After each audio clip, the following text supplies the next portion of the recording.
Yeah, now we can. Yeah, let's go. Hey guys, welcome back to the stream. Wow, the mic's finally working. Welcome to the stream. If you are new here, my name is Balaji. I am a cybersecurity student at the University of Maryland in the US.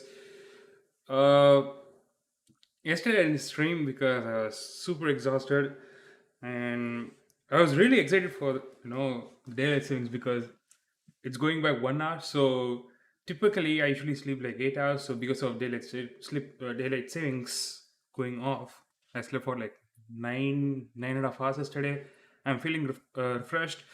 So today it's going to be a normal stream. I'm going to explain you guys what I'm doing. And before jumping into the actual work, I just thought I might, explain what did I do the previous stream, because the previous stream was a silent one. um, it's all about the clickety clackety noises of the keyboard. But then I did something, like I thought I was never going to finish that, but then I started at the login and register page, both front end and back end with PHP. Uh, and yeah, it turned out to be really good. Like I didn't expect that. I thought it's going to be like the design is going to be not good, but then it turned out to be really good. I'm happy with that. Uh, I explained to you guys in the first stream itself, saying that like the project's end goal, it's not about how it looks like, but it is actually about how it performs on the security side. Mm, but I hope it's going to do well on the security side, because we are going to actually learn about something. Um, I chose Argon 2I as my hashing protocol or algorithm, whatever you want to call it. Uh, I'm going to learn about that. I'm going to learn how I can implement that. So today it's going to be all about how I'm going to implement the Argon 2I in my PHP web application, and then see if it works. See the hashing protocol works. So if you guys don't know, so basically Argon 2I and Bcrypt, these two algorithms are at the top of their game, meaning that right now they are one of the most powerful, most secure hashing algorithms in the world. Usually it used to be like SHA-256, SHA-512. Now with the advancement in GPUs and the processing capabilities, they can be easily cracked. They are like easily crackable. So I like one of my professors showed this like really cool website where it literally shows the progress where an like a really good researcher was able to crack a particular hashing algorithm. Uh, so it will show like whether it's dead or whether it's in the process or whether it's uncrackable or something like that. I'm using the word uncrackable. Like I think it's politically correct, but then I'm not sure. But yeah, there was this really cool graph. It shows all the algorithms that was used previously over like a decade. Now these bcrypt and argon 2I are probably the best hashing algorithms in the world. They are like really secure. But the thing is that anything when it comes to cybersecurity or anything that is related to security, it can be attacked. It can be, there'll be some loopholes about it. It can be like right now the SHA-512 was able to be cracked because we have this advancement in the GPUs, the processing power, processing capabilities of the machines. But if you look back 5 years ago and when this was introduced, we didn't have that much power. We didn't have like an RTX GPU or like 10 core processor or 16 core processor. At the time, it was 6 cores was a big deal back in 5 years. 6 cores and 8 cores was a big deal, and I still remember 16. Sorry, one of my friends had a 1080. I think it was a 1080 Ti. So sorry, it was a 1080 graphics card. It was probably one of the most popular graphics card at the time. And if you run like if you try to crack SHA-512, it won't happen. It will like struggle. But now it's just like that. It happens. So anything when it comes to security, it's crackable. Anything, no mission or nothing is secure. It's always insecure, but the time will tell about how long it is secure. That's what I want to start with. So let's get started. So today I want to show you guys, like, for the first half, like maybe a 15-minute demo as to what I did the previous stream, and then I'm going to tell you guys what I'm going to do in the, like, in this entirety stream. I believe it's going to be a short one. Maybe we can do do a lot of changes in the login and register page when it comes to the backend, like implementing the Argon 2i, and then maybe you can start with the dashboard if that's possible. Yeah, let's get started. All right, so let me open Sublime Text. That's my go-to, and I hope the audio is good. Wait, I just want to check whether the audio is good or not. Because it's not good, then I've been talking rubbish.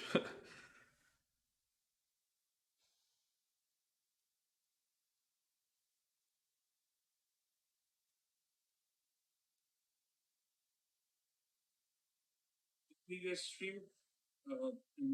Yeah, it's working. Whew.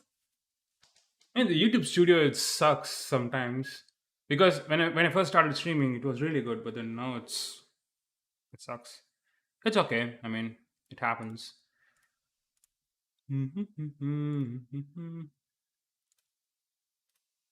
Okay, so if you guys watched my previous stream, if you haven't, please make sure you check out on my channel. It's the same name, but then it'll be like has a tag called Silent Live Stream. You can check out that.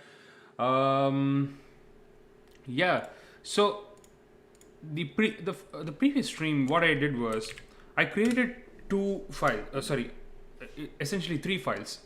So one is something called connection, one it's called login, and one it's called register. So what I was trying to do is I'm trying to build this web application where a user can log in or register to my web application and then use my product. For creating that, or for connecting to the database itself, you need something called a connection page.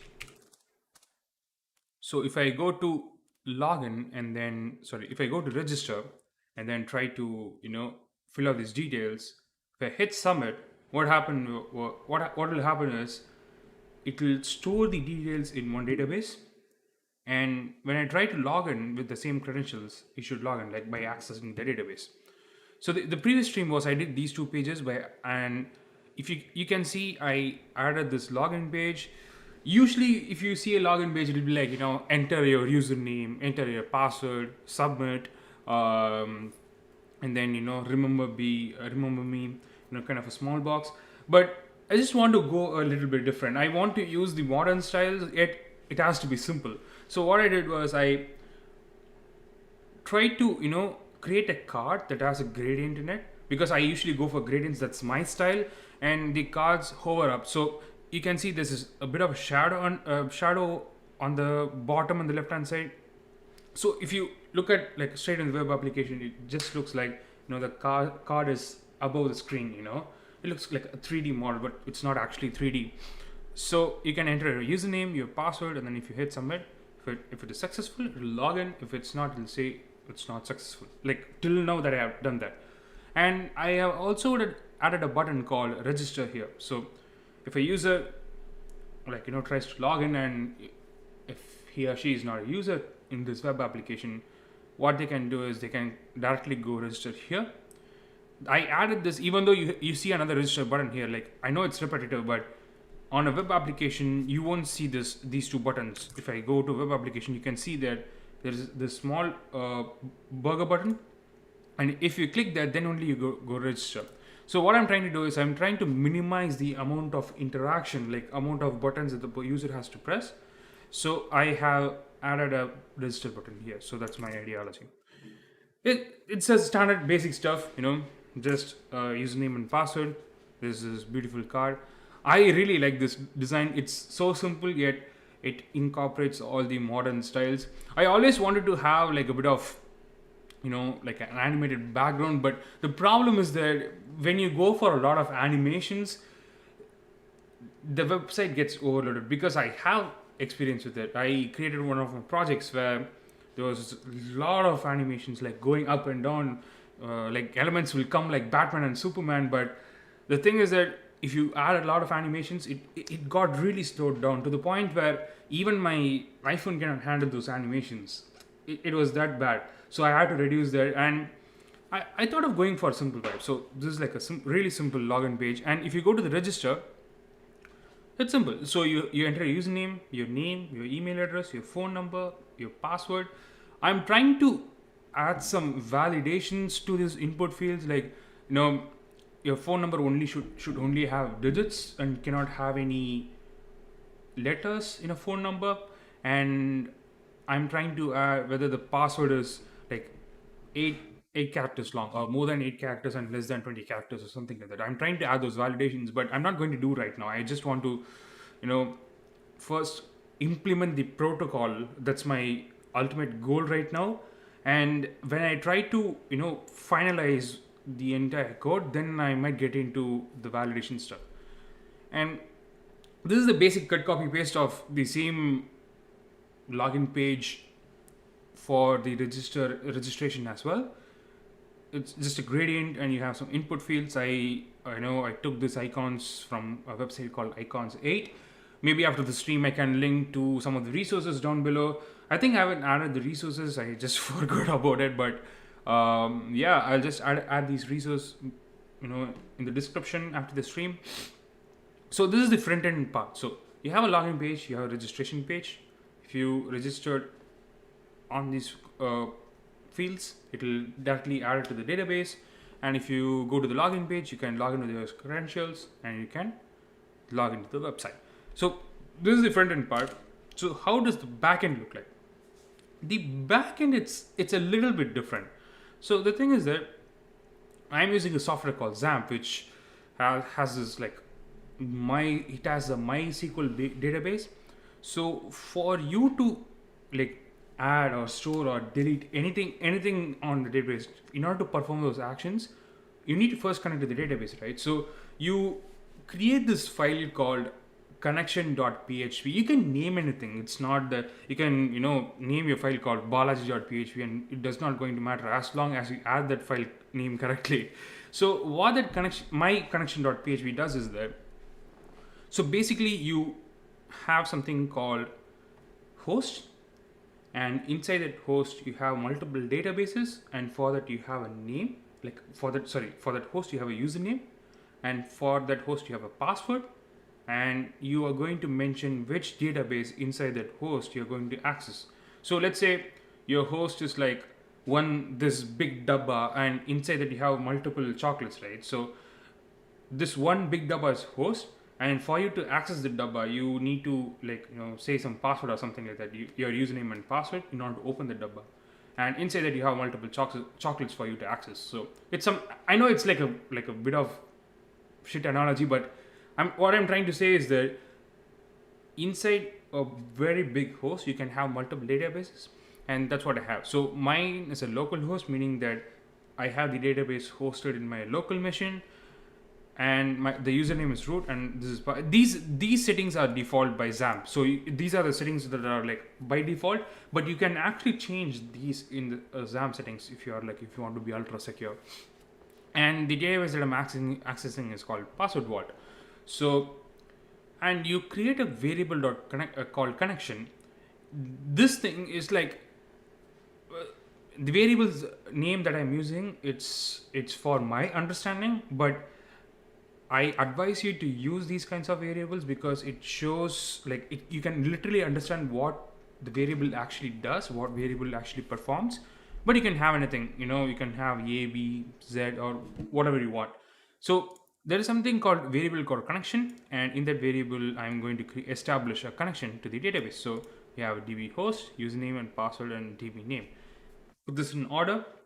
Once this is connected, so the thing is that if it returns an error message saying that it cannot connect, if it returns an error message, you can actually echo this saying that I cannot connect to the database. So what kind of an error message will come is that most of the time it will be like, I couldn't connect to the database, like because the database isn't available. I couldn't connect to the database because the username is not available. I cannot connect to the database because the username is there, but the password is wrong to connect to the database. So these are most common, errors that can come from this message. Or else, if it's connected successfully, then I just added a text saying that it has been connected successfully. So this is the connection script. So this is like, it should run first for you to perform any kind of operation to the database of your desire. So this is the first connection.php. The next thing I want to talk about is, let's go for register. All right.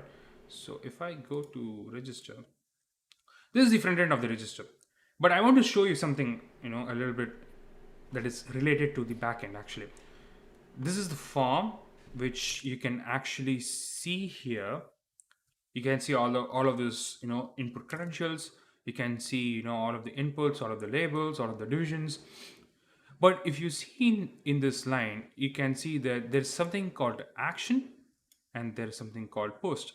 So what action actually does is that if you click submit, this action variable or this action, title, will tell you where should I go if the user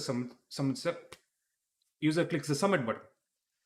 So I have given it to backend register, so which is this folder, and the method is called post. So post, there are two types of requests. So something called get and something called post. It is actually really simple, but underneath there are a lot of processes, going around. So get request will send you a request to the web applications with all of those variables exposed, and post request will be like, it sends a request, but it won't show what variables has what values. You always should use post if you are sending some really critical credentials through the PHP app. But if not, you can use get. It's not going to matter. But get, it exposes all the values that you are sending via this form. So if I am entering, let's say, where's the name? Yeah, if I'm entering the name as Balaji, it will show Balaji in the address bar. It will show Balaji in this address bar. But if I have post in my web application, it won't show anything. It will show some random variables. But you can actually see that the request has been sent to that other web application. Now I'm sending these values to backend/register, which goes here. Now this looks simple, but under the hood it has a lot of like actions that are getting performed. So as I said, when you want to perform something related, like if you want to do some actions to the database, first you have to connect to the connection script, and I have declared some variables. So I have like name, username, email, phone number, and password. These are the variables that I'm going to like store some value in when I get the values from the form. So this thing is like, there is this if condition where it says a set post submit. So I said you're sending a post request from the form, so you hit submit, all the values are going into this tube, and what this does is if the user clicks submit and the request is sent, you get these variables and then store it into the PHP variables. So if you actually go to the registration page, register.index.php, you can see these name tags, right? So name, inline form input group name, group username, group email, phone number, and password. You can actually see that. So these values are taken from the form and then stored it into this PHP variable. So my name will be like in form input group name. I know it's super long. I just added these, by copy pasting it and then added my own name. But I'm doing this is because I want to have a really good differentiation. Now this has been done. So if the user clicks submit, what happens is you get these values into this PHP. What happens if I don't give this? Or what happens is that it won't automatically take the values from some, like it will perform if, let's say, if a user didn't enter any of these values, this won't this will error out. I haven't tried a ton of this because I learned like systematically. I never experimented with any of these things, but what I've heard is that it automatically gets submitted if you even if you don't enter the submit button. That's what I've heard, but I haven't like really tried it yet. Then we have the SQL query. So SQL query is basic. It's insert into a database and you give out the values. That's what I have done. The one thing that frustrates me is that this concatenation operator for sure, because you have this concatenation, you have to have single quotes and then you have to close it with the double quotes and then you have to use dot and then you have to do dollar. There are a ton of things that goes on here. I really do a lot of mistakes in this concatenation. I wish this was something different, like a Python. You just had plus. That's really cool, but this thing it's not my cup of tea. But it is what it is. So I create this SQL query. Apparently, this is a string. So this is going to be a string. It's just a normal string. It does not do anything by itself. But the magic happens when you actually start with the query. So you have something called a result variable, and this what it does is that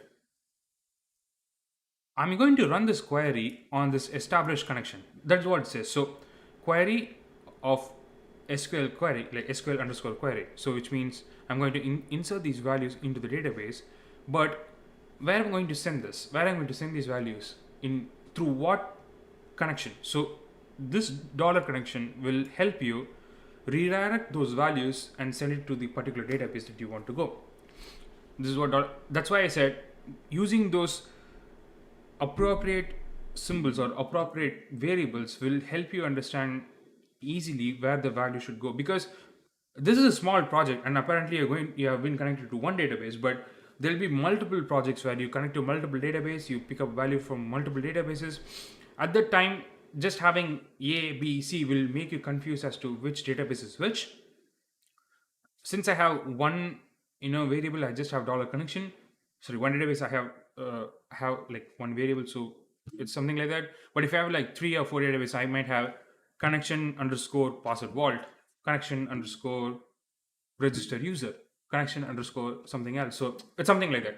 You need to make sure you appropriate your variable. So what happens is, if this is successful, if this query gets executed successfully, this will store 1. If not, this will store 0. So that's why I added if it's equal to true. True means it's 1 in computer language. So it will echo successful. If not, it is not successful. I just added this not because I was really lazy, but not successful. This should be good.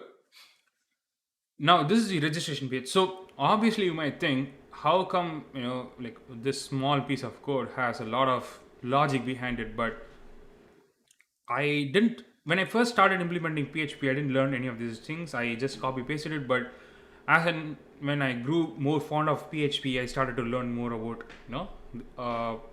the backend stuff. So now this is the registration page. Now let's go to login. Now I think I have not set up the login page, if I'm correct.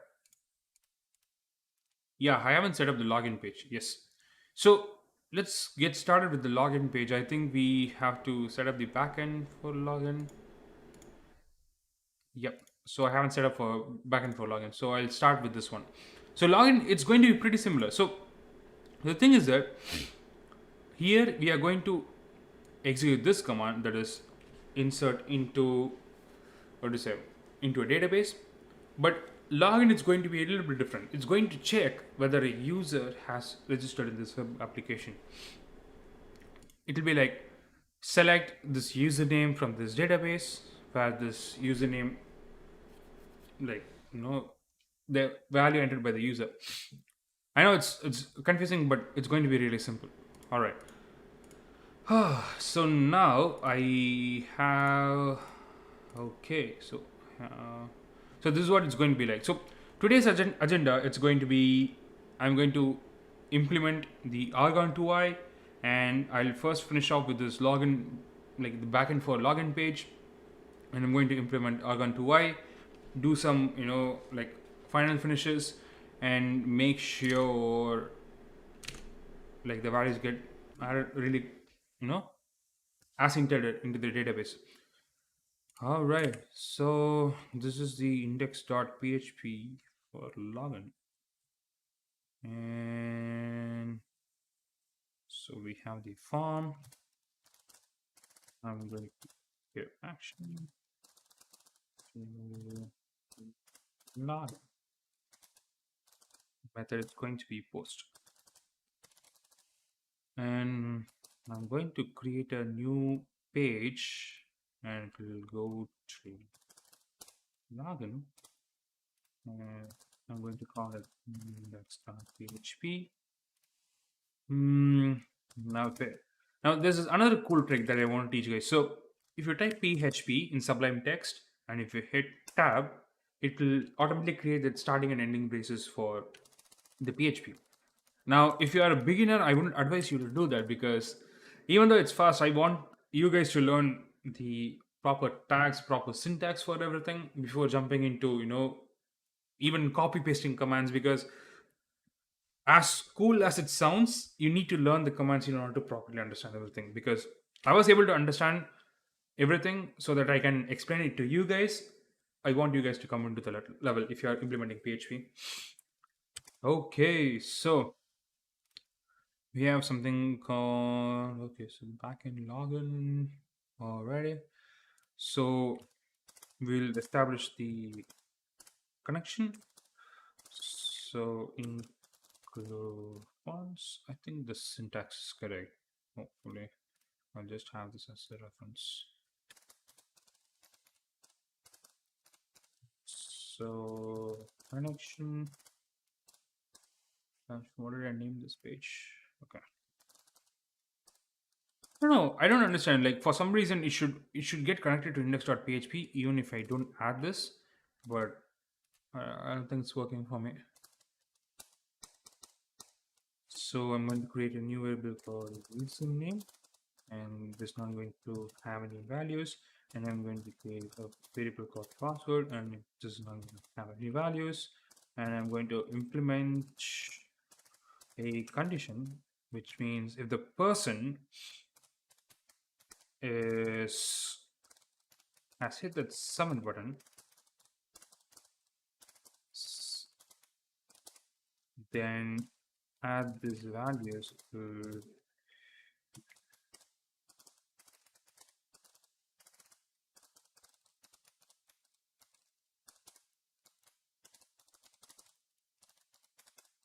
add this value, and then okay, so what did I name? Oh, awesome. So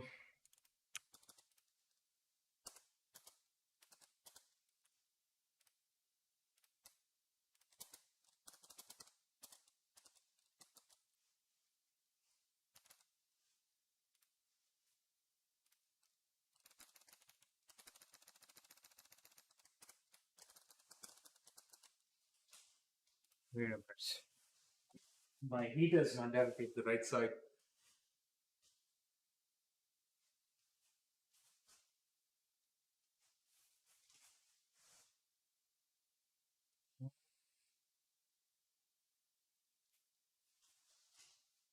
No, it's still cold.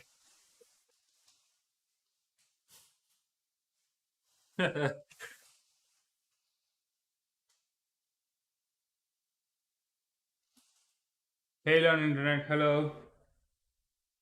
How are you doing today?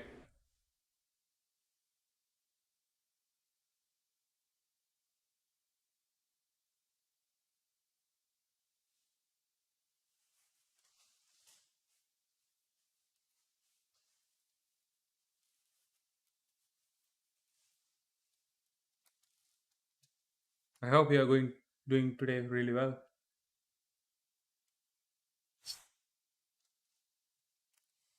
So I just added these names. Alrighty, and I just want to add something else. Yeah, I want to add a name to this.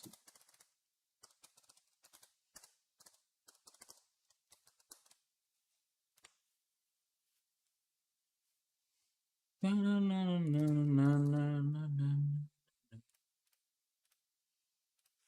this is going to be username, and this is going to be.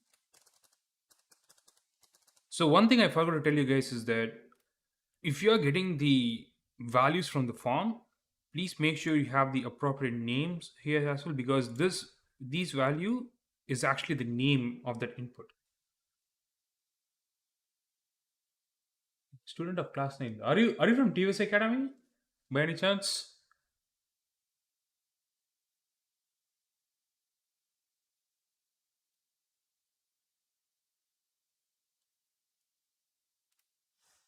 Hmm. Okay, so I just added the names. I got the values. Oh my god, this heater gets heated too much. The problem with these heaters is that like my bracelet is constantly exposed to the heater. So what happens is this gets heated too hard, like really hard. And when I touch it, it's scorching, But it's underneath. So the underneath it has a cap, so it doesn't touch it. But the underneath it's where it gets too much heat. So okay, now I got the username, I got the password. Now it's time to perform the queries, like create the query. So I want to name it query login equal to select from, it's called register. So, mhm. Okay, select star. Um,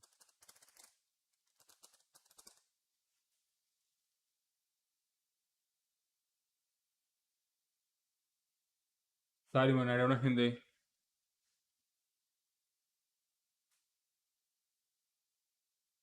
Take care, bye bye.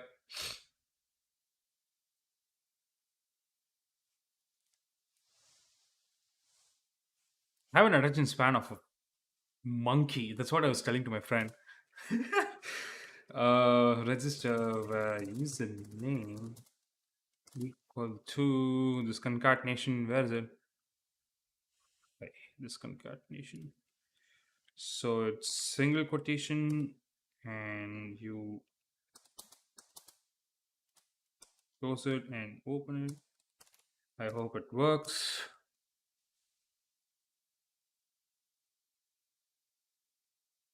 Oh, all the way for exam. What exam are you having?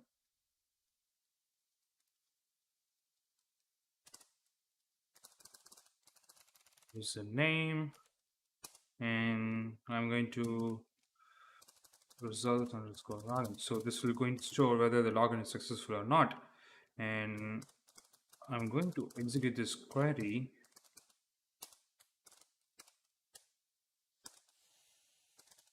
through my existing connection. And if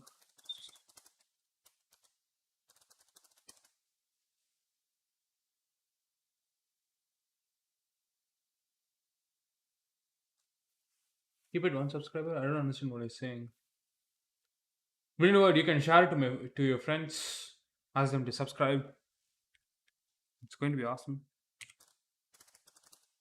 If dollar underscore results is equal to true, it means the login is successful. Just echo login successful. I forgot to tell something else. I'm going to make sure these queries are parameterized so that there's an attack called DDoS which cannot happen. That's what they say. So because I tried, one of my assignments in the university, and it's been really good. Like you can actually, change the values to God host no. So if the login is not successful, then log is not successful. That's my difference. All right. So just want to know what did I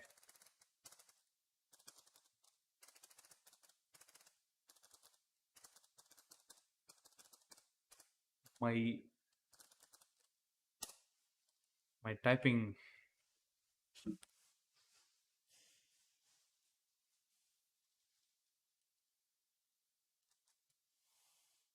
Okay, so oh, it's called accounts. Okay, I just type in register. Wow. Oh, it's inserted into accounts.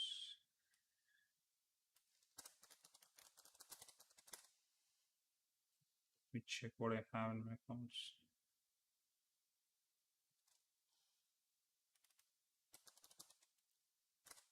Mm-hmm, mm-hmm.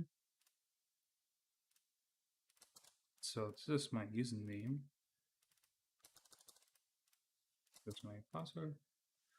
Okay, so we have an and it says login successful. Okay, undefined text in input form group password. Let's check why it says. Oh, okay. It's because this is group username and it's just password. So, but the weird thing is that the login is successful for some reason, but it shouldn't happen, right? Because you don't have got anything from the. Wait a minute. Oh, this get it automatically got from the ID. Okay, it's getting from the ID. That's something to learn new today. I thought it was always the name, but it got from the ID. That's awesome. Okay, I hope I saved the. So I'm just going to resend the values, and the connection is successful, and the login is successful. Awesome. So this is what happens. I just explained it through you guys how the login page work. Now I just have to do some finishing touches. I just don't want this to happen because I know my database connection is going to be successful. So I'm going to enable this if I have anything related, if I have any errors like adding to the database and receiving from the database. Um, I'm going to change on this one. Okay. Now the first step is to parameterize each and every query. Um, so Sql Query Parameterization. Yes.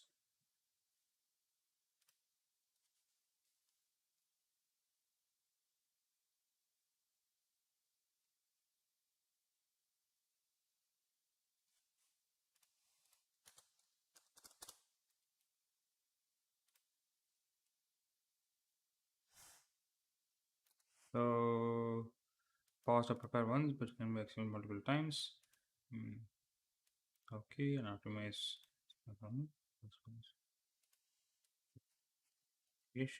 Okay. So, okay.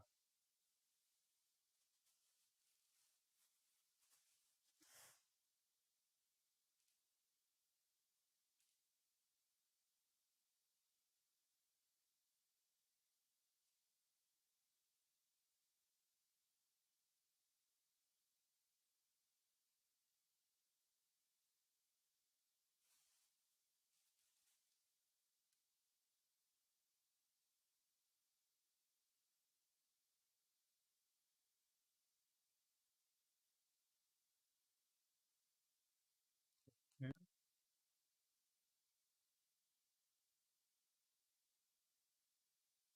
Oh, that's nice.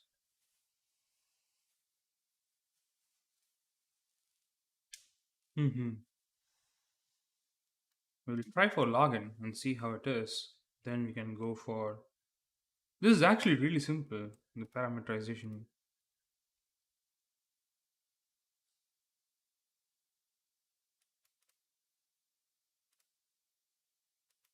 Oh, okay. Mhm.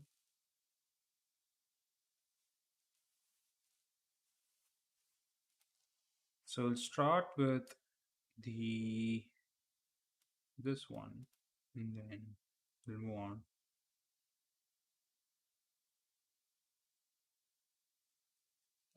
start the login. So before that, I want to make sure I comment everything like, appropriately so that when someone views my code, they can understand. Establish inquiries.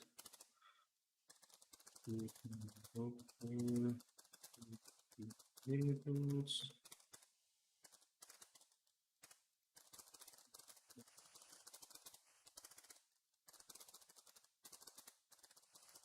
Button. So this shows that if the user clicks the submit button, the values will be from the form. From the form will be something to the local variables. All right. Now this is where it starts. So I have to first parameterize the query. So okay, so stmt switch to this one, and then $dbh. What is $dbh?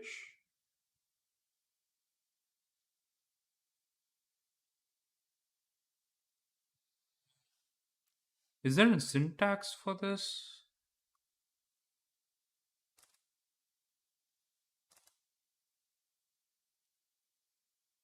Or is it the connection variable? Check. TB name, okay. Oh, it's a connection variable. Okay, so connection variable prepare. Okay, insert into this. Okay, and you have this, and you execute it. Okay, so this is the connection variable.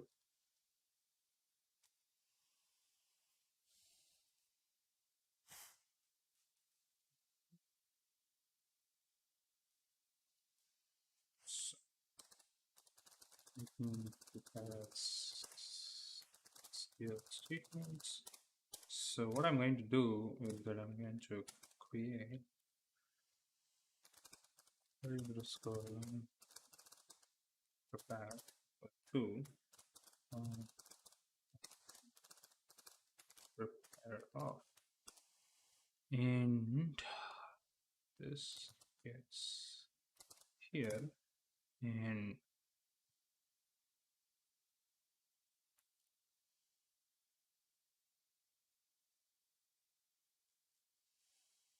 okay,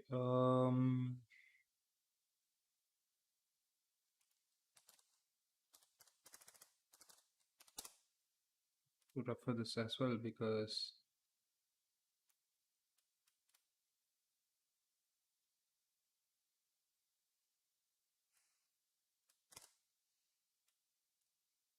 oh, this eliminates everything. It eliminates the concatenation, which I hate. I hate concatenating operators. Ah, okay, so this let's remove.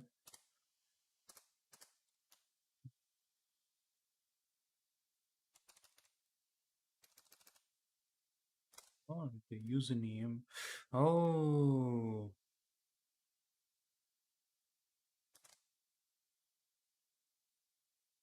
wait a minute.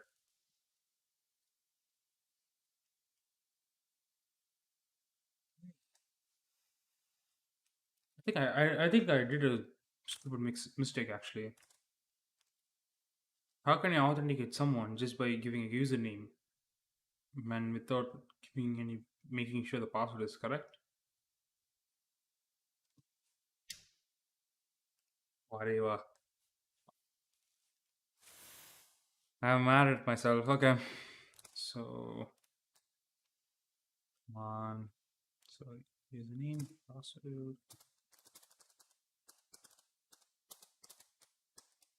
password is this, and then next one. So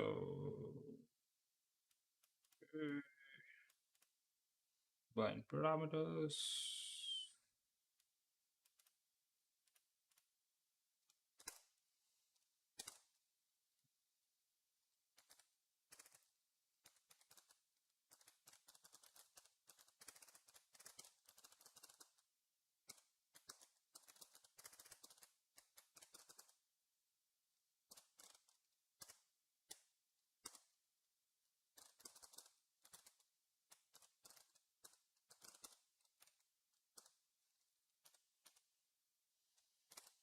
Okay.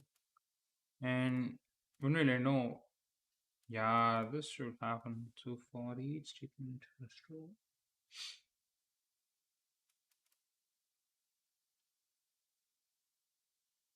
Okay.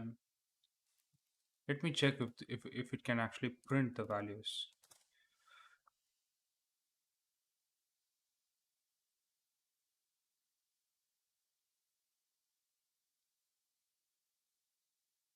Okay, I think I missed something.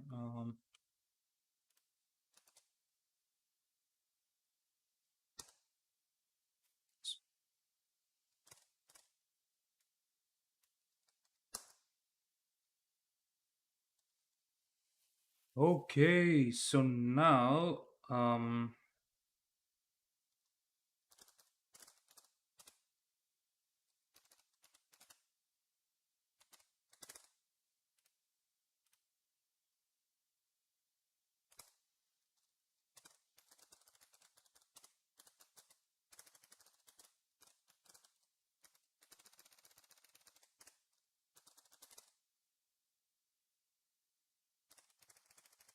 what is print R actually? Print row?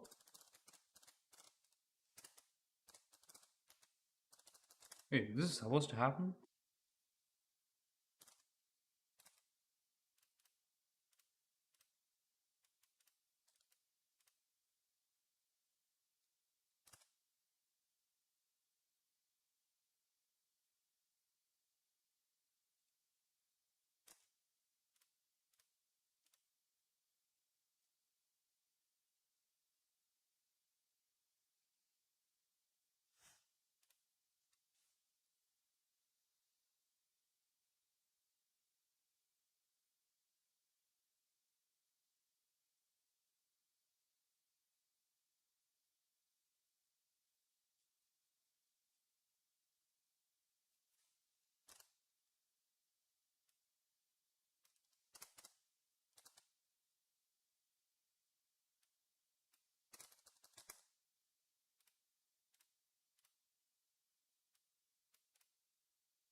Okay, so let's see what the mistake is actually. Um,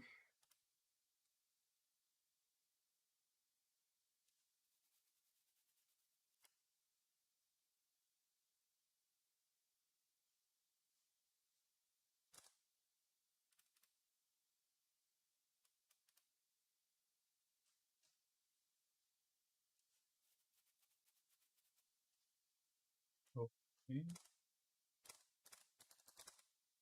let's see.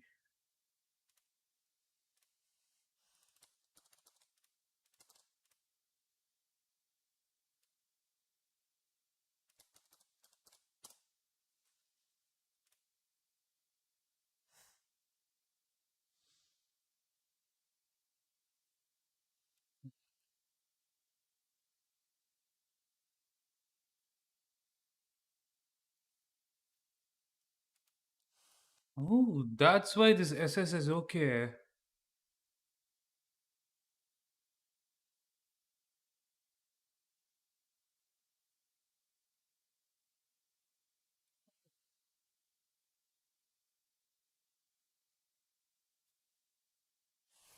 Oh, okay. Oh.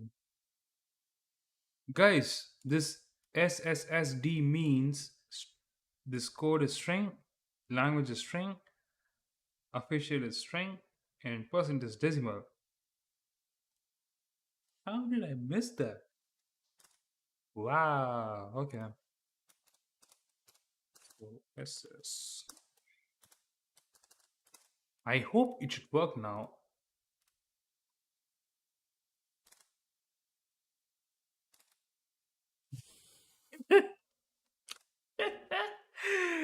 Okay. That's a interesting turn of events. Um, Wait, I think I haven't executed it, so yeah. Oh, I shouldn't give byte params. Okay. Okay, let's try something. So if I after I bind the params, like parameters, so now I'm gonna prepare execute off. I think I haven't executed it, so that's why it's showing.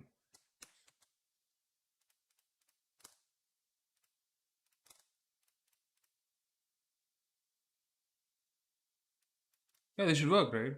Okay.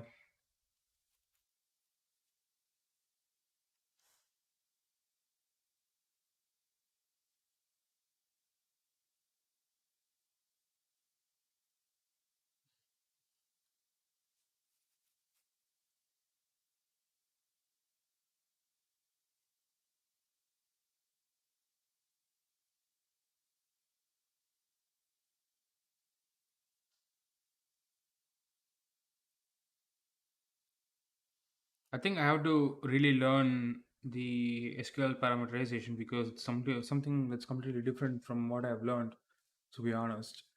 Because okay, so you prepare the statement where in okay statement bind param yes yes okay. So what does store result mean?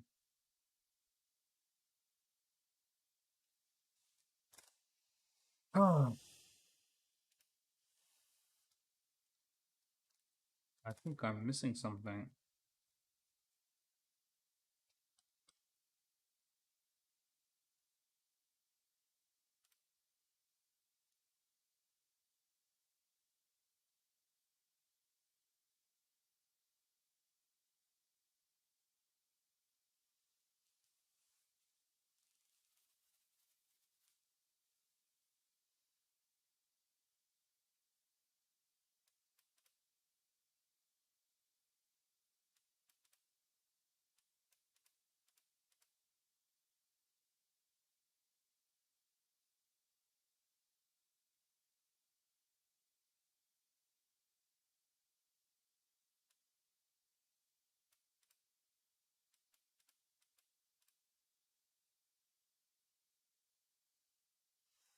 Hmm.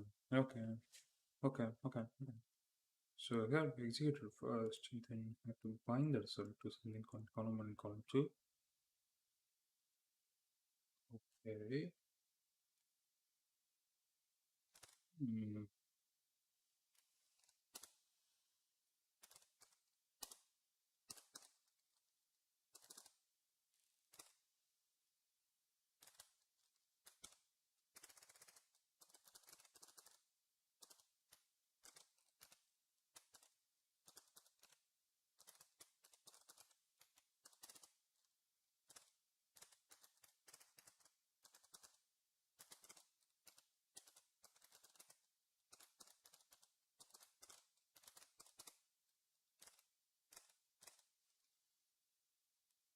Printf works in PHP?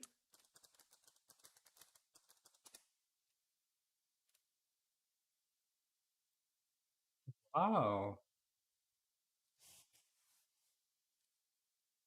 I feel old.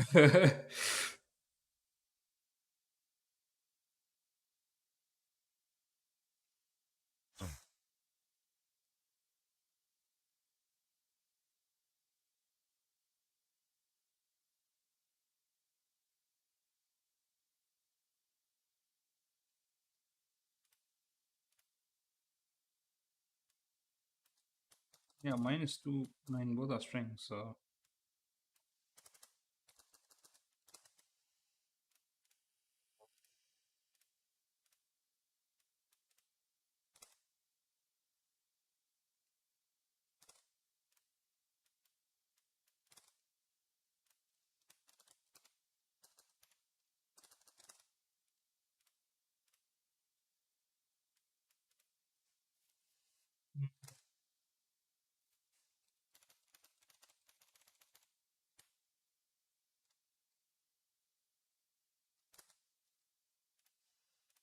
clearly missing something.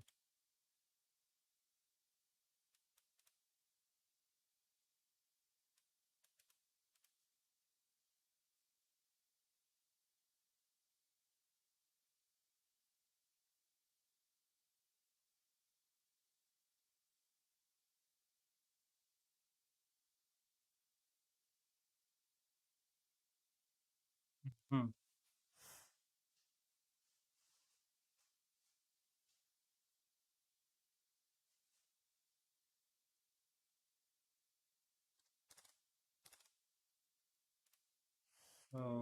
What does it say for this?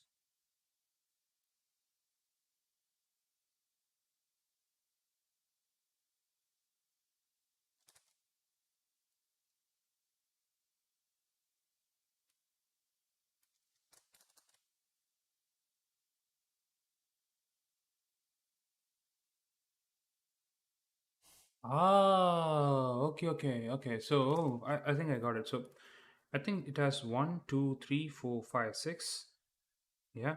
So I have to add like six columns.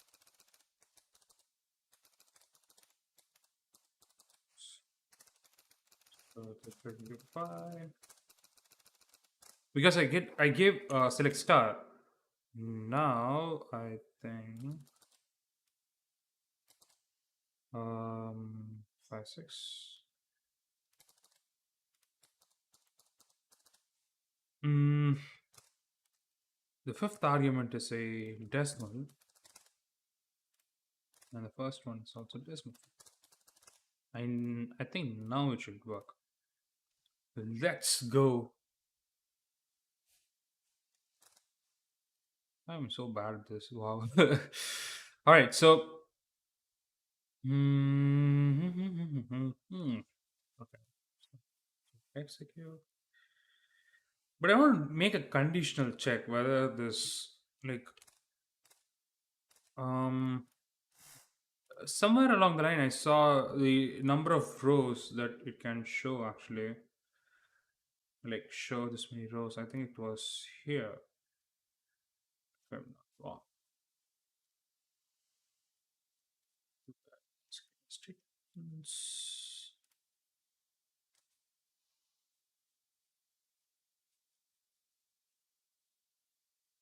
Like it literally show how much rows it has here. Fetch values. Okay.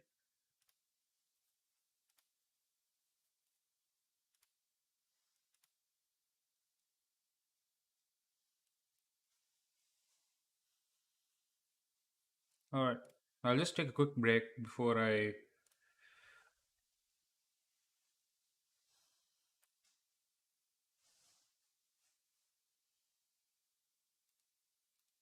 Yeah. I'll take a quick break. Maybe chat with you guys for a little bit.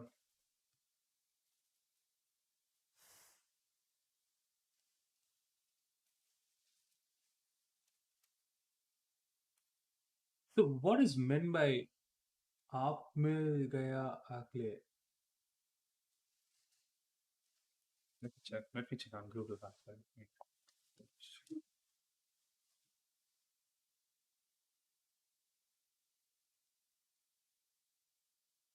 Akaleva. Okay, so it's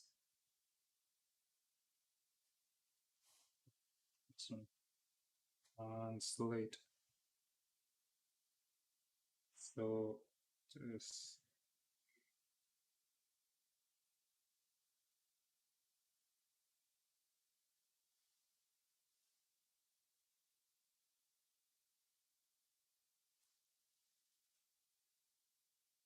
wait. What? You got alone?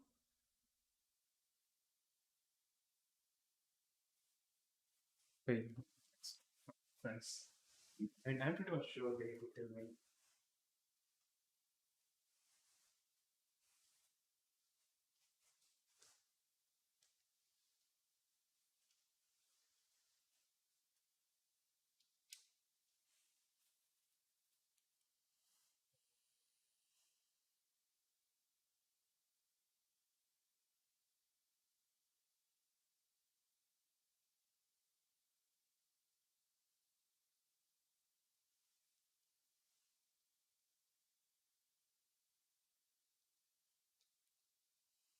Okay, let me ask. Please.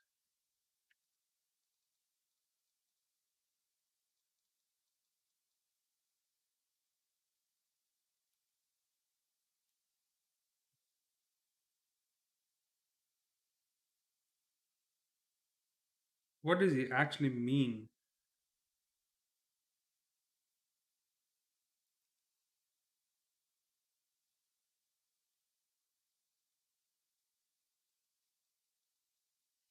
Mm. Aki Akile? Uh, how do you pronounce that? I don't know Hindi. I'm like really bad. I seriously don't know Hindi. So even if you're trolling me, then I wouldn't know. ah, so it's actually I think it's around 4 degrees in here. I mean, not inside the house. I switched on the heater, but if I type temperature green belt,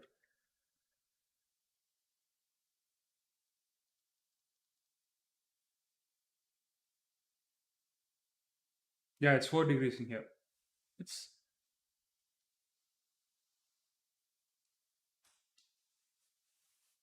it's actually really cold outside. To be honest, it was. I was walking with shorts, and if I wasn't wearing the sweatshirts, I would have died. It's so horrible. Like you can actually see the dew dancing on the road, and you have that like the fake smoke coming out of your mouth.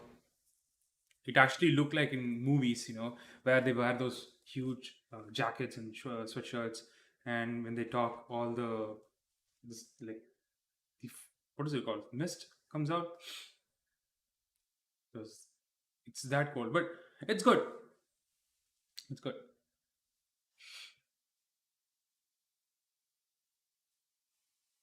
Oh.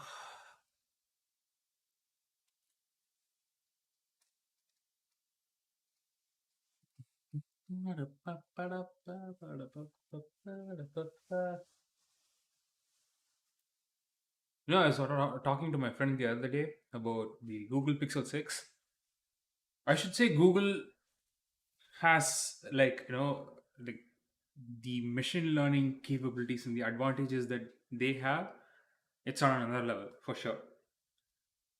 Even Apple cannot beat them. That's the level that they play in terms of machine learning. Like the magic eraser, the fake exposure, um, what is it called? Material U, the like the colors adapting to the wallpaper that you said. I mean, the idea actually sounds really cool, but the implementation part, it's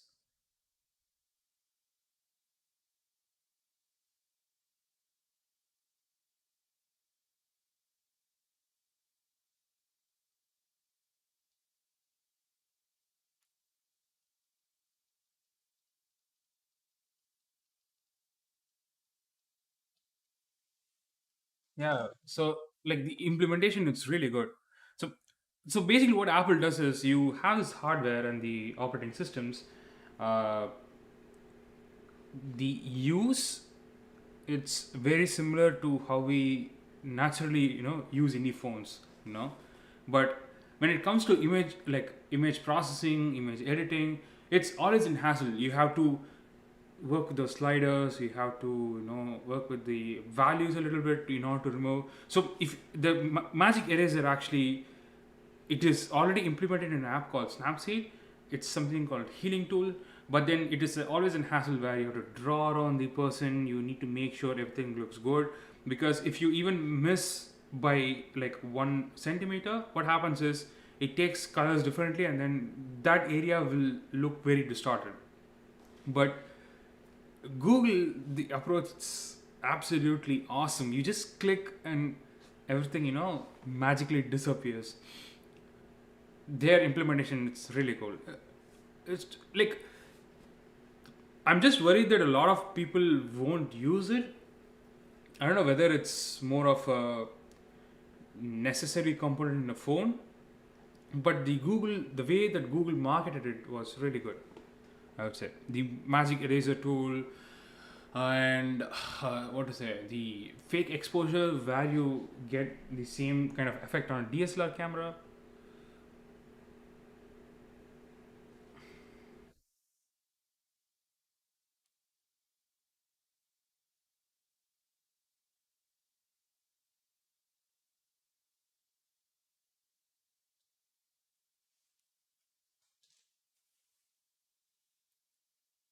like the fake exposure, it's genuinely good because you see all those Instagram reels where it says you have to set the ISO to this, the exposure to this particular point, and then it's basically one touch. You just click it, and even after the fact that you can actually do that to photos that has taken for a long time, like long time before, it literally shows the strength of like the machine learning or the computational photography that Google has over Apple. I would say it's that good. It's really good. I just bought an iPhone because I really like the sync between my iPad and the iPhone. But if it wasn't for any of the Apple devices that I own, I would have gotten a Pixel for sure. Because I love Android actually. I love how the way you can customize everything. Because I used to run a OS called AOSP, like Android Open Source Project, on Redmi Note 4, which is probably 3 years old, and it runs like a charm. And the camera quality is much better than what the Xiaomi has to offer. So, the if you run the stock Google, what actually Google provides, then it's really good. The moment when other companies start to add those skins and what to say the the UI element and the camera processing, it's trash. It's absolutely trash. That's where I would say Apple has a lead because all the devices are uniform across the board. Maybe the performance might be a little bit different, but the actual usage of phones is very similar to anything. Like even the features, like the operating system that the iPhone 5 has, is same as iPhone 11. It's just the processing capabilities are very different. And I think that should be the case for all the Android phones because if one user is jumping from Samsung and then goes to Xiaomi, then they shouldn't feel any different using the phone, right? But it's something completely different. If you hand them a different phone, they have to start learning, they have to start all learning the gestures, the settings, and stuff like that. It's a bit of a thing, you know.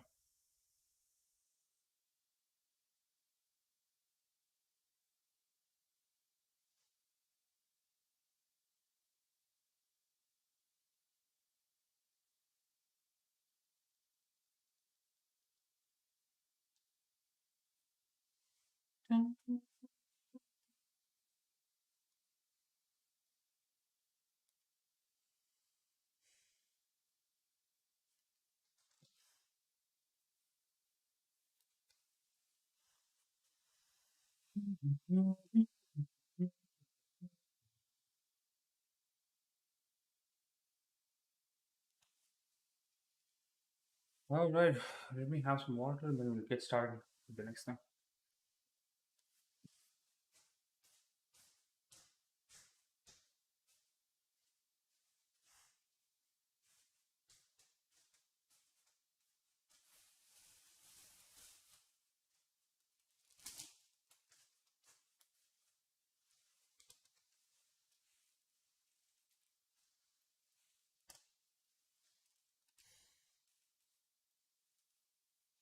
This is how I actually drink water.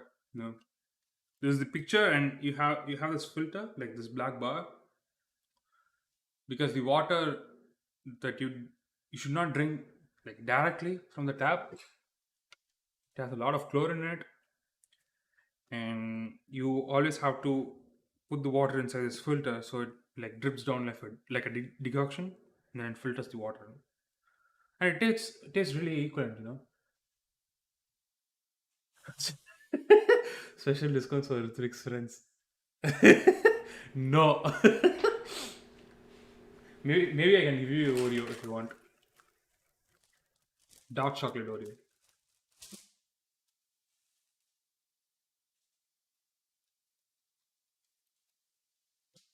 How are you, man? Long time no see.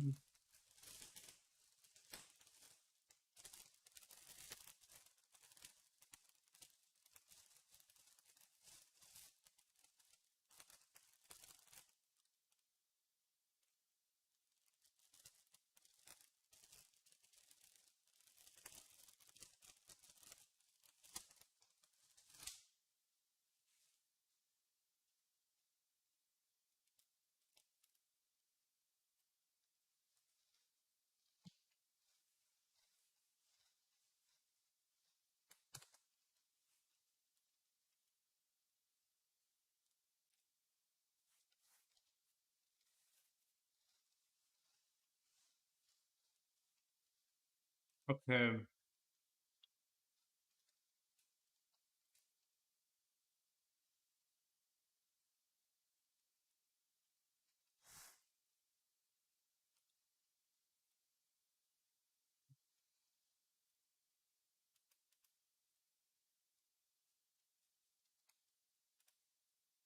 Want to know how many rows new records are created successfully?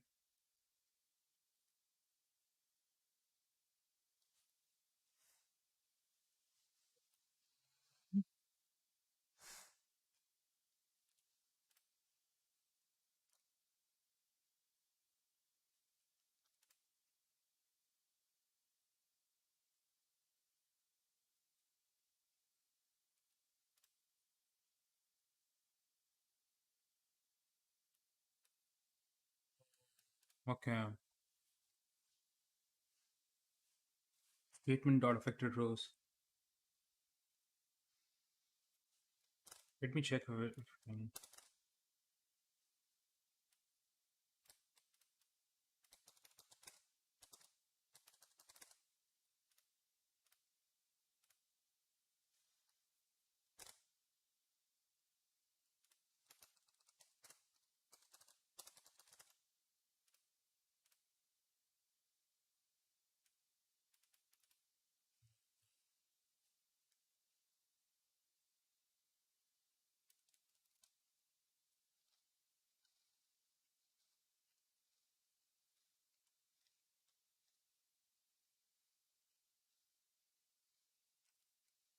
why -1.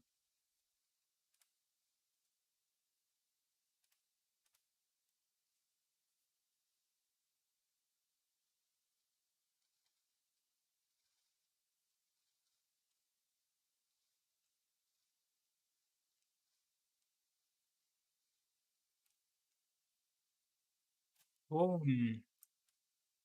it should be num underscore rows. Okay. Okay.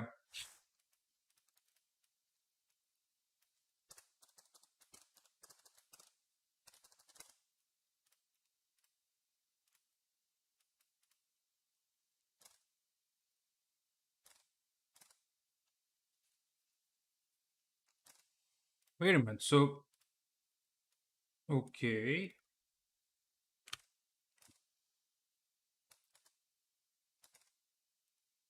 it found a row, but then it says zero rows inserted. Sorry, inserted.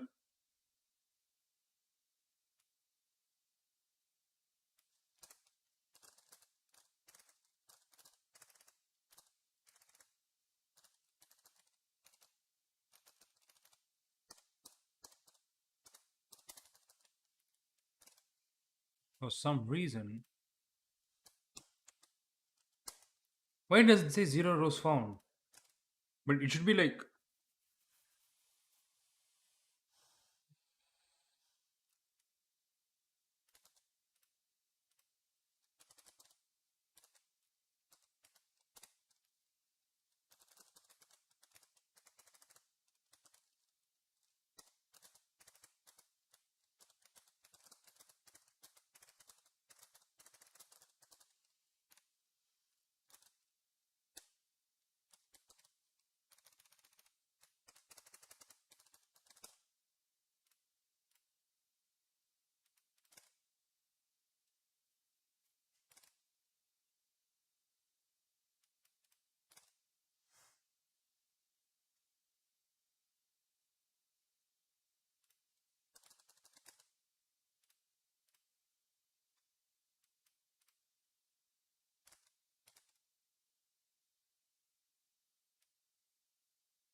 this sounds.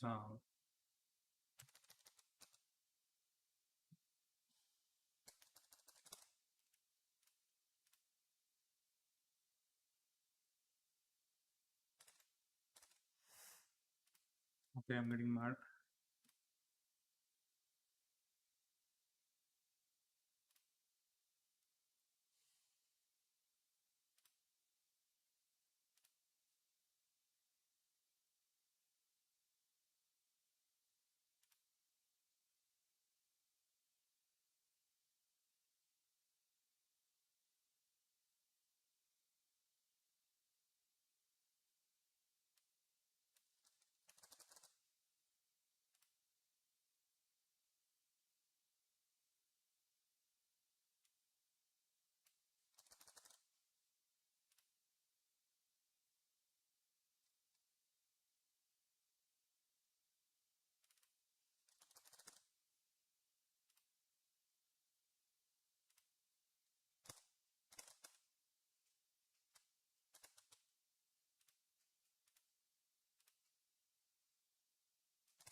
What does store result actually mean?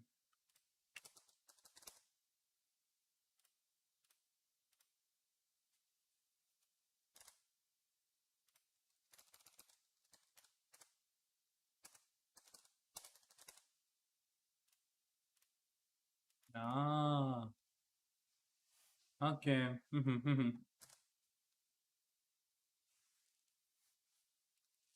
All right. So till now, what I have learned for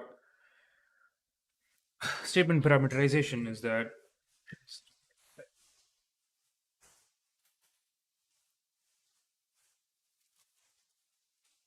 so till now, what I have learned in the parameterization is that you prepare a statement and you execute the statement, you store the results, and this, when once the result is stored, you unlock certain functions like the number of rows, which tells you how many rows it has fetched from the database. But there's something also called as what to say, like affected rows, like with this link, and then there's something called affected rows.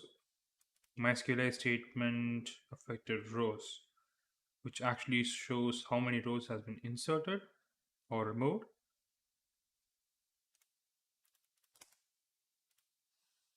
Okay, and this fetch command actually fetches each and every value. Okay, this is actually pretty cool. So I know what SQL parameterizations actually is, but I never knew there's a lot of process that needs to be done for showing the values or making sure I obtain the value from the database. So basically, what SQL parameterization, according to me, is that if you have done like a Python program or a C program or any kind of programming language, you you typically have this statement called get input from the user, right? So there'll be this command, say in I have studied Python, so it'll be like input off, and you followed by some statement. What happens is it gets compiled, and when it gets executed, it will be waiting for the input. So when the user types an input, it directly gets placed into that like the variable that has been compiled. Now, similarly goes to this as well, but there isn't actually any user input. Rather, it's all about, okay, so there is user input, but the user input is from the form, and this user input actually gets placed into the parameterization. So if I just rewind back and type store underscore result,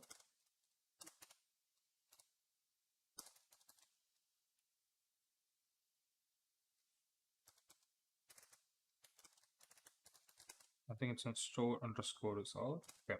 So what happens is now this has some user input, and after like what happens is this gets like a package, like it gets compiled, and then this statement will be waiting for the input from the user or the any assigned values. Now this username goes to the first question mark and the password goes to the second question mark.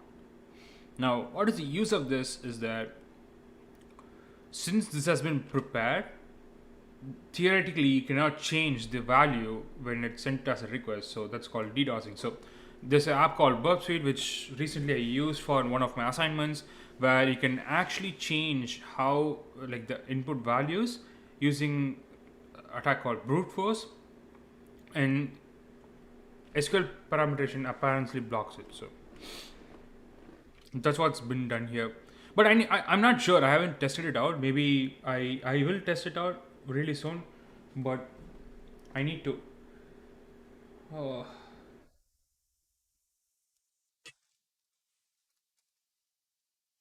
okay. So, all right. So let me tidy up a bit. Um,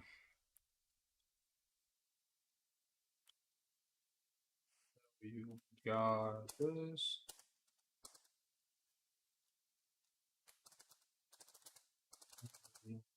parameters, query,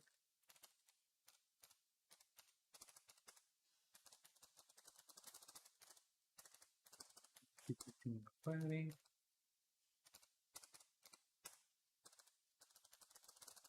Storing the result. I'm not sure about this. I think it's safe to say it's storing the result. Now, what I want to do is, if the username exists, then mm, then the value is 1.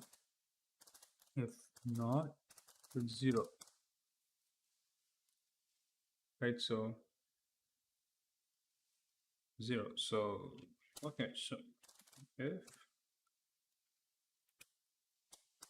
dollar query numbers is greater than, it shouldn't be greater than 0. It should be equal to 1.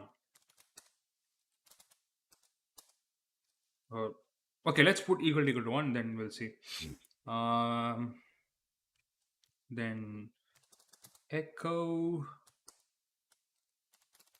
or I should say printf order successful. If not,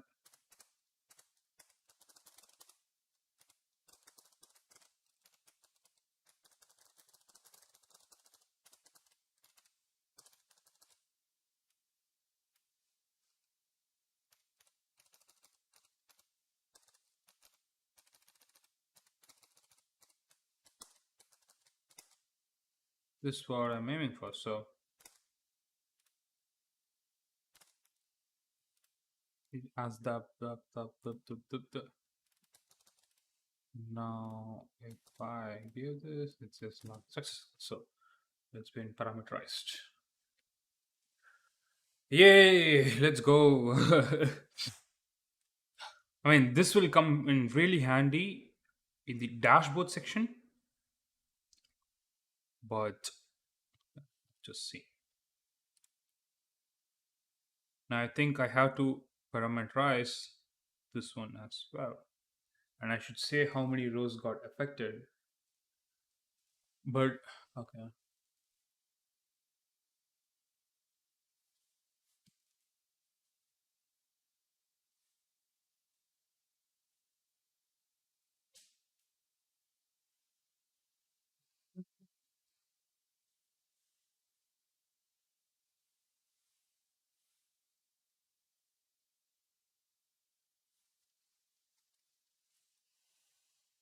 Oh, okay.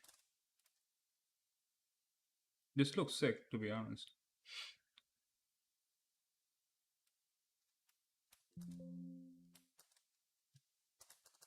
You know, each and everything tells what, like each and every command tells what it does. Okay. All right.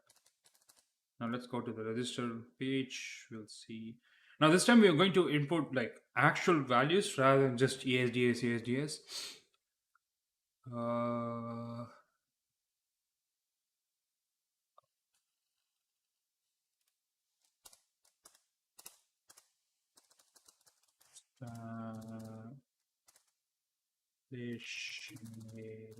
connection to server.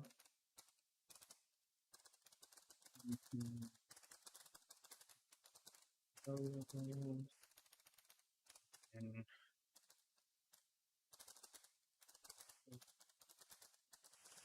okay.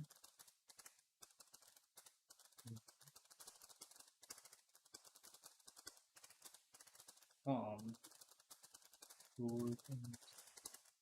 certain the local variable.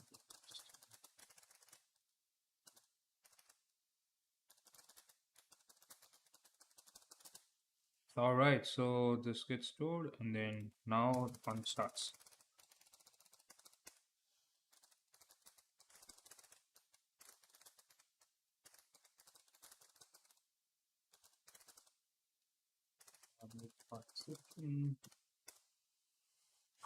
Okay, I'm really new to parameterization, so SQL query doesn't prepare, but okay. Query register add equal to next add.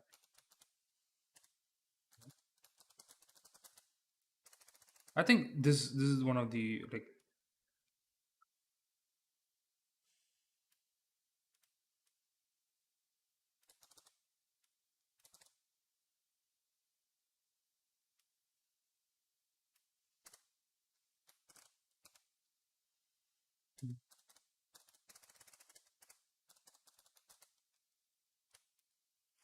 1, 2, 3, 2, 3, 4, 5. 1, 2, 3, 4, 5. If it's stored, right? So SQL commands get prepared. Now I have to bind the parameters. Um,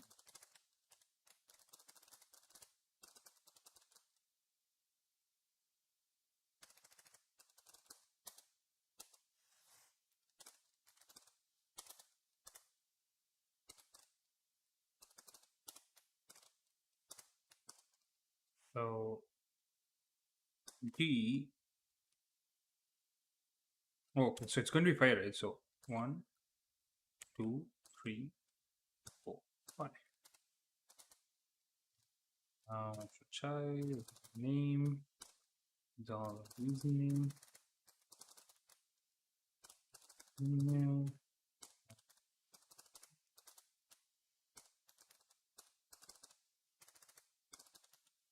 password. Now that's been bind. I have to see the insert command. Mm-hmm.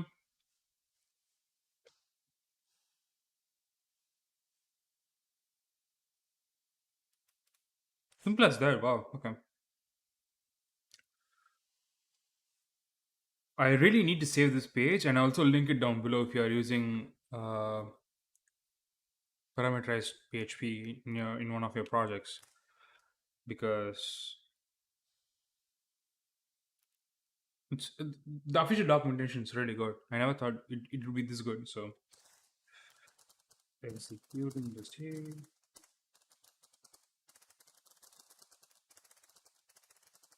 Statement, primary, huge, going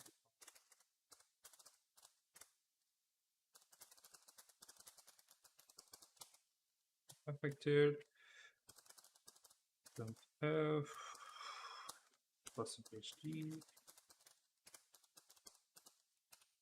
yes.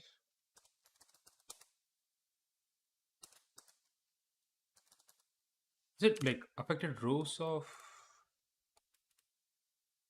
MySQL and affected rows?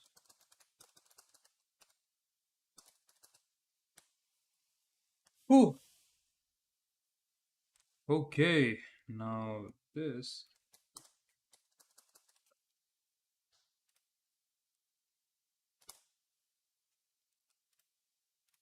let's go to register.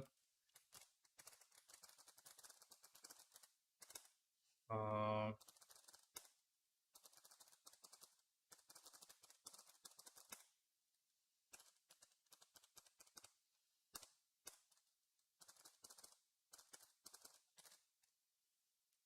I just put a small password. This that. Now one row affected, which means if I go to the database, you can see my name. There's that. Awesome.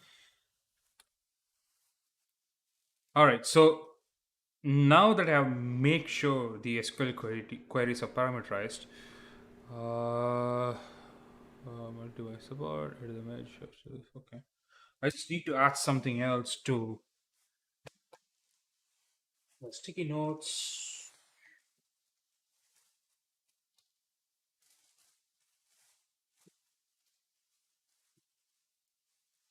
I have a small bag besides my table, which has everything. My sticky notes, my keys. I can show you, but it's really messy. But I'll show you one day. I'm thinking of doing a desk setup. Just let me know what you feel about it. Um, I'll just add a to-do list, and the first thing I want to do is, um, today I was going to do the. Okay, for today we'll do the Argon 2i for Argon 2i implementation for the registration page, and I suppose it should work for the login page as well. But if time is there, then maybe we can go proceed with doing the dashboard. Um,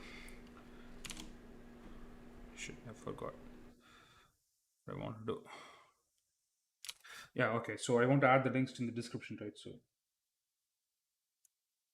that's button. It's the video. Slash register. Yeah, I'm going to repurpose this video for. So initially, if you guys have joined right now, the start of the stream, I just told how the backend of a PHP application works. I am thinking about like splitting into three as to how the login, register, and the connection works to the database. It's going to be a short one, and I think it should be good. Okay, so login and register, it's finished. It's been parameterized. Now let's proceed with the Argon 2i implementation.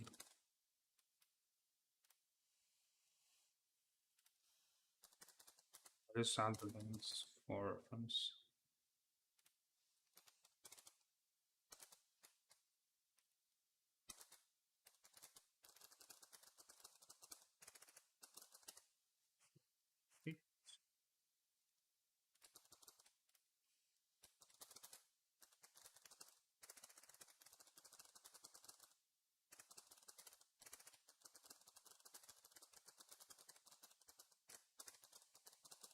Documentation and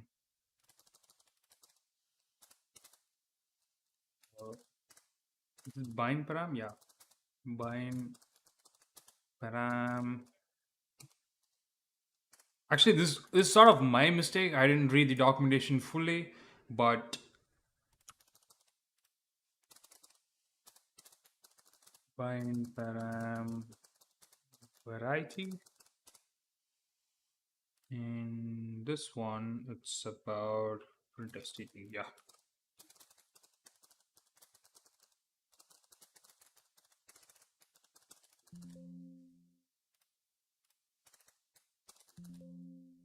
Send it to my desktop.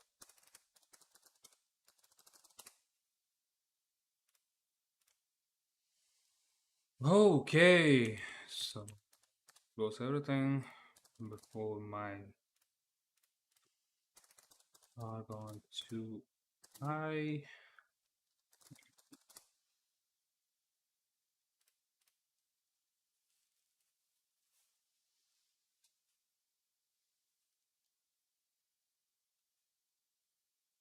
Few new security features support for Argon 2i. Hash algorithm and the sodium extension wrapping. Okay, with these new features, PHP is working on to allow modern cryptography in its standard library. Okay. Seriously, so what about C sharp? C sharp has. Okay, so C sharp, you have to download an extension.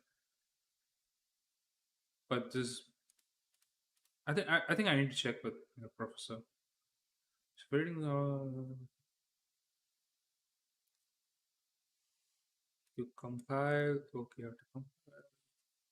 So key password based key detection function. We did all the password algorithm to 15. Okay, use of argument to in PHP. Okay, so wait. So right security is the proof or something the predefined memory size, view time, and degree of parallelism for GPU attacks. Okay. So this was talking about, because since the GPUs are really, they accelerate the process. GPU accelerations, like, cannot do GPU acceleration on Argon 2i. So there are two main versions on it: Argon 2i and 2D, and Argon 2i is the safest against side channel attacks. Well, Argon 2D is okay. Argon 2D is not suitable for password hashing and should not be used. Okay, okay, provided via $algo parameter to password hash.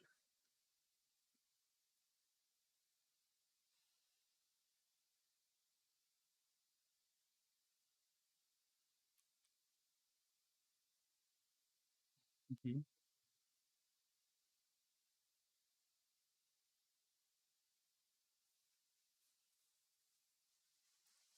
98 characters. Holy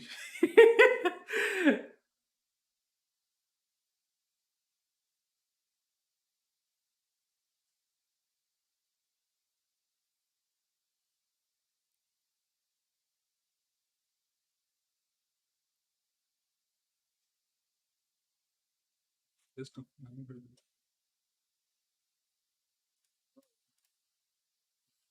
let's use for parallelism. This is a random solved volume based encoded with base 64. This value is generated by the hash is a random value for each execution. This is why we have different hash outputs for the same input string. The default size of the star is 16 kilobytes. Okay, so 16 bytes. So 1, 2, 3,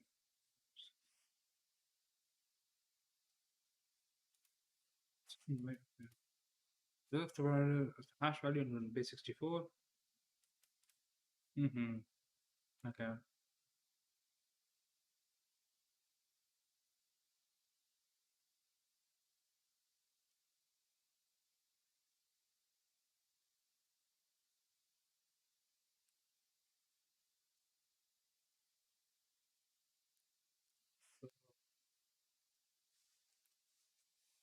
So first I have to install Argon 2 on my machine.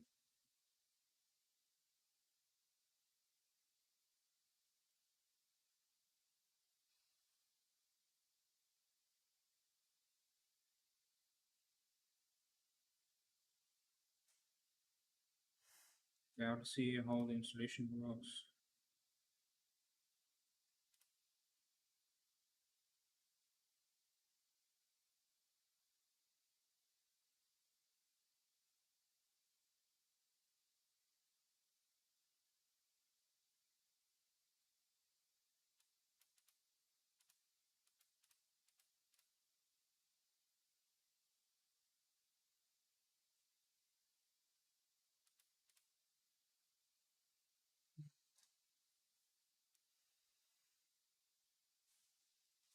Okay, I need to learn about these before I actually proceed implementing, because I don't want to implement anything wrong. Like, there are a lot of websites that actually tells you about the Argon 2i, but I don't want to execute anything wrong. I just want to make sure I study everything right before I implement those things. So maybe probably not in the stream I will implement. I'll study on the side when I'm free, but I don't think I'll be implementing this right now. Sorry guys. But yeah. But so far so good. Like, I learned more about what it's like how SQL parameterization works. I think it's good.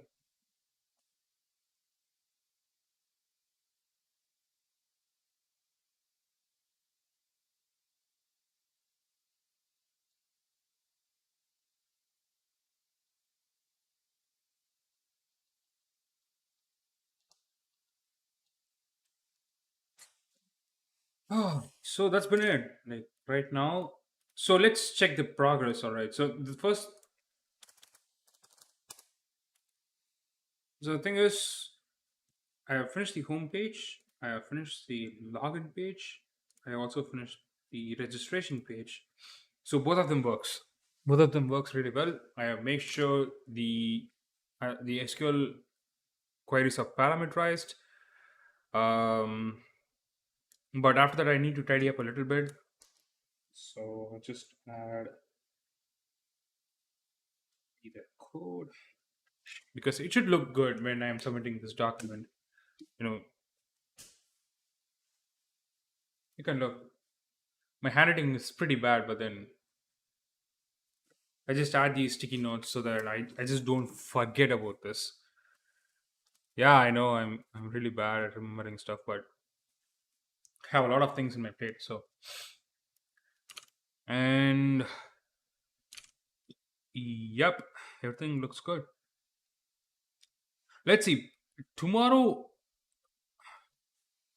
I don't know whether I'll be streaming tomorrow in the morning, like my time, because I have an assignment to do. I think it requires a lot of attention. So I might do that in the morning, but maybe during the same time I'll stream again. So it will be morning in India for around what is that? What's the Indian time right now? EP2 IST. So right now it's 10:30 in India. Wow, okay. Is it 10.5 hours though? Because oh yeah, because of the daylight savings. Yes, it's turned off. Okay. Yeah, so I'll do like the same stream at the same time.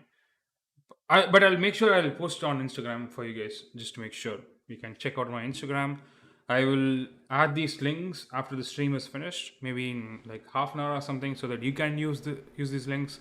And I'm going to like repurpose the video, like splitting the videos into three parts about the connection, login, and register. And I'll do the same for parameterization as I guess maybe after I get a hang of it, maybe I'll just do a video on that as well and add that as a playlist called PHP explained or something like that. Maybe it will help you. But all right, so that's been it. Thank you so much for watching. Okay, so 18 people have watched my stream. It's good. It's good. I mean, I'm not expecting any numbers, but all I need was like if this adds a value, you know, I'm pretty happy about it. So thank you so much for watching the stream, and I hope you guys have a really good day. Stay safe. Please make sure you're subscribed to this channel and follow me on Instagram. It's at Balaji Bharatwaj. The link will be down below. Um, and make sure you share it to your friends and family. I'm trying to reach 1,000 subscribers, but I don't know when. I know I'm pretty much like I'm not uploading any YouTube videos right now. I have a ton of ideas, but I'll make sure it's worth the wait. I'll make sure I put out like really good quality videos. I just bought an app called Filmic Pro on my iPhone and iPad. It's supposed to record like cinema quality 4K videos. I know it's going to take a ton of space, but it'll be okay. And just make sure you're subscribed. I'll be posting a lot of videos in the coming months, and I'll see you guys tomorrow night. Take care. Have a really good day. Bye bye.